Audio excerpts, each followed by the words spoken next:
Adimali national ലൈബ്രറിയുടെ ആഭിമുഖ്യത്തിൽ Konatt publications പ്രസിദ്ധീകരിച്ച സരിത വേണുഗോപാലിന്റെ കഥാസമാഹാരം മിഴിപ്പൂക്കൾ പ്രകാശനം അടിമാലിയിൽ നടന്നു.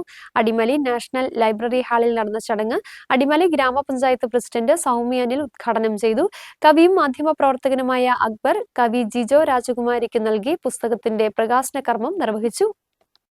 അടിമാലി നാഷണൽ ലൈബ്രറിയുടെ ആഭിമുഖ്യത്തിൽ വായനാദിനത്തോടനുബന്ധിച്ച് കോനാട്ട് പബ്ലിക്കേഷൻ പ്രസിദ്ധീകരിച്ച യുവ കഥാകാരി സരിത വേണുഗോപാലിന്റെ ആദ്യ കഥാസമാഹാരം മിഴിപ്പൂക്കളിന്റെ പ്രകാശനം അടിമാലിയിൽ നടന്നു. അടിമാലി നാഷണൽ ലൈബ്രറി ഹാളിൽ ചേർന്ന യോഗത്തിൽ കഥാകാരി സരിത വേണുഗോപാലിന്റെ മാതാവ് ലളിത വേണുഗോപാൽ ഭദ്രദീപം തെളിയിച്ചതോടെ യോഗത്തിന് തുടക്കമായി. തുടർന്ന് പത്രാധിപരും കവിയുമായ എൻ വിജയമോഹനൻ അധ്യക്ഷത വഹിച്ച യോഗത്തിൽ പ്രസാധകൻ സത്യൻ കോനാട്ട് സ്വാഗതം ആശംസിച്ചു.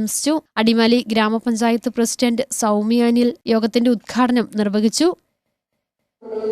ഏതൊരു രീതിയിലും കലയെ സ്നേഹിക്കുന്ന ആളുകൾക്കറിയാം സരിത ചേച്ചിയെ കുറിച്ച്.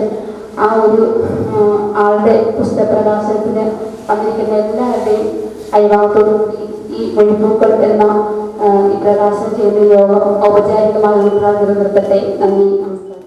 തുടർന്ന് കവിയും പ്രഭാഷകനുമായ ജോസ് കോനാട്ട് പുസ്തകം പരിചയപ്പെടുത്തി.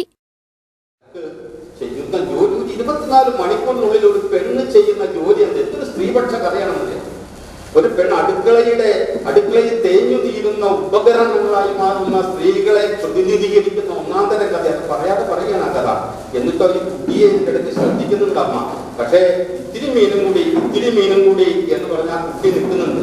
മീനേ തൊട്ടുതോടാതെ വളർന്നുപോം ഏതോ പക്ഷിയെ കാണുന്നു. താഴെയൊരു തള്ള മീനുണ്ടാതിൻ പിമ്പെ താളത്തിൽ തത്തുന്നു കുഞ്ഞുങ്ങൾ.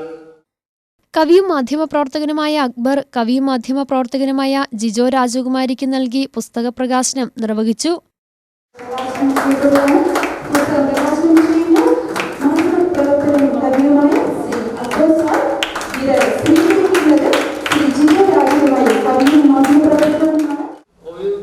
അടയാളപ്പെടുത്താത്ത പരിസരങ്ങൾ കഥാർത്ഥ മലയാളത്തിൽ അടയാളപ്പെടുത്തി, വി ശിവകുമാർ അടയാളപ്പെടുത്തി.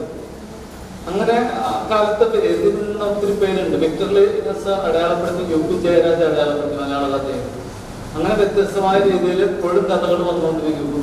ചെറുപ്പക്കാർ കവിയും പ്രഭാഷകനുമായ റെജി നളന്ത, തിരക്കഥാകൃത്തുകളായ അജിത് പൂജപ്പുര, സുരേഷ് പടിയത്ത്, സംവിധായകനും നടനുമായ ഉല്ലാസ് ശങ്കർ, സംഗീത സംവിധായകനും ഗായകനുമായ മുരളി അപ്പാടത്ത്, എഴുത്തുകാരി സുനീന ഷമീർ, ഹിപ്നോട്ടിസ്റ്റ് നന്ദന മോഹനൻ, കാഫ് ഇടുക്കി ജില്ലാ പ്രസിഡന്റ് ബിനോ തോമസ്, കാഫ് ഇടുക്കി ജില്ലാ PRO ഗാനരചയിതാവ് മേക്കപ്പ് ആർട്ടിസ്റ്റുമായ ജയരാജ് കട്ടപ്പന, എഡിറ്റർ ദീപു തോമസ്, അവതാരക അഞ്ജലി, ഗായകൻ ജോബിൻ കട്ടപ്പന തുടങ്ങിയവർ ആശംസകൾ അർപ്പിച്ച് സംസാരിച്ചു. തുടർന്ന് കഥാകാരി സരിത വേണുഗോപാൽ മറുപടി പ്രസംഗം നടത്തി. നിരവധി പേർ പങ്കെടുത്തു. News bureau, Adimali.